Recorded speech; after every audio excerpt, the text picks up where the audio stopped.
કેશોદના ઉતાવળિયા નદી કાંઠે આવેલા હાસમિયા પીરની દરગાહ પર ઉર્ષ ઉજવાયો હતો। કેશોદના જૂના ગામ તટ વિસ્તારમાં ઉતાવળિયા નદી કિનારે હિન્દુ તેમજ મુસ્લિમ સમાજનું આસ્થાનું કેન્દ્ર એટલે કે હઝરત હાસમિયા પીરની દરગાહે 70માં ઉર્ષની ધામધૂમથી ઉજવણી કરાઈ હતી। જૂનાગઢ પંથકમાં નવાબી કાળમાં નવાબોના પરિવાર મુશ્કેલ સમયમાં છેક જૂનાગઢથી કેશોદ હાસમિયા પીરની દર્શને આવતા હતા અને સમસ્યાનો ઉકેલ મેળવતા હતા। કેશોદના હાસમિયા પીરની દરગાહે યોજેલા ઉર્ષ નિમિત્તે કાઢવામાં આવેલ જુલુસના સરઘસમાં હિન્દુ તેમજ મુસ્લિમ ભાવિકો ભક્તો જોડાયા હતા। બોડી સંખ્યામાં લોકો જોડાયા હતા।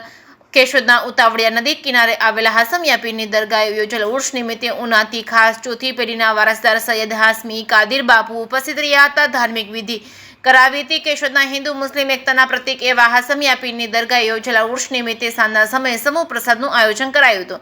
કેશોદ ઉપરાંત આસપાસના વિસ્તારમાંથી હાસમિયા પીરની દરગાહે યોજેલા ઉર્ષ નિમિત્તે બોડી સંખ્યામાં ભાવિ ભક્તો ઉમટી પડ્યા હતા।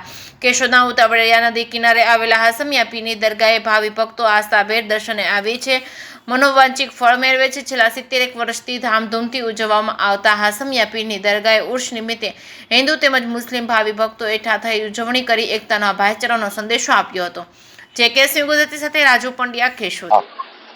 મારું નામ સૈયદ પીર બાપુ હાશમી કાદરી છે। હું ઉનાથી આવું છું અને આજે કેશોદની સરજમીન પર ફખરે મિલ્લત હઝરત સૈયદ હાશમી બાવા કાદરી કશ્મીરી રહેમતુલ્લાહ તાલાનો ઉરસ શરીફ છે।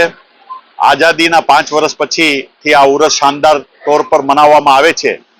આજે 70 વર્ષથી વધારે આ ઉરસને થઈ ગયા છે ને અહીં જાહેરીન આવે છે અને તેમની મુરાદો પૂરી થાય છે। જે પણ મકસદ લઈને આવે છે, હિન્દુ મુસલમાન તમામ ભાઈ બહેનો અહીં આવી અને પોતાની હાજત પેશ કરે છે હાશમી બાવામાં ને તેમની હાજત અને મુરાદ અહીંથી હાશમી બાવા પૂરી કરે છે બધાની અને બધાને અહીં આસ્થાનાથી ફેઝ મળે છે। હાશમી બાવાનો ઉરસ શાનદાર તौर પર મનાવવામાં આવે છે। તે બદલ હું કેશોદના તમામ લોકોનો ખૂબ ખૂબ આભાર માનું છું અને ખાસ તौर પર અહીંના જે મુજાવર છે એમણે એમના વાલી સાહેબ હતા ઓસમાણભાઈ સાટી, એમની દરગાહ પર અહીં છે। તેમણે બહુ હાશમી બાવાની મજારની ખિદમત કરી છે અને આજે તેમની ઓલાદ છે એ એમની ખિદમત કરેલ છે અને હિન્દુ મુસ્લિમ ભાઈઓ આ દરગાહને બહુ જ માને છે અને એ એકતાનો સંદેશો આ દરગાહ પરથી મળે છે કે હિન્દુસ્તાનમાં હિન્દુ મુસ્લિમો એક થઈને રહે છે અને બધા તહેવારો એક સાથે મનાવે છે। તે બદલ હિન્દુ મુસ્લિમ સમાજની પણ હું આભાર માનું છું અને શુક્રિયા અદા કરું છું અને આ આસ્થાના પર આવી અને લોકો ફેઝ મેળવે, ફાયદો મેળવે તેવી મારી સર્વે પાસે અપેક્ષા છે।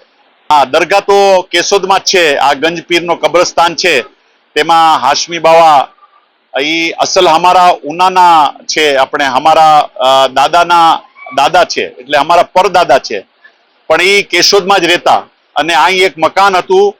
તે મકાનના પહેલા માળા પર આપ 22 વર્ષ સુધી રહ્યા, 22 વર્ષ સુધી નીચે ન ઉતરા અને જુનાગઢના તે વખતના નવાબ હતા નવાબ રસુલ ખાનજી, નવાબ મોહમ્મદ ખાનજી।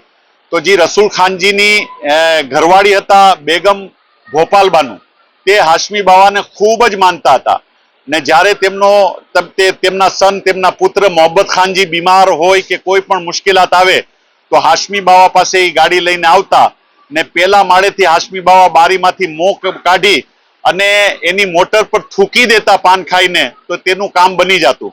તો ભોપાલ બેગમ બહુ જ માનતા અને હાશમી બાવા અને અમારા બીજા દાદાને કેટલી જમીનો નવાબે એ વખતમાં ફાળવેલ હતી। પછી ગણવત ધારા થયો એટલે એ જમીનો હમણાં ખાલસા થઈ ગઈ છે, પણ જુનાગઢના નવાબે બહુ જ જમીનો અમને આપેલ હતી।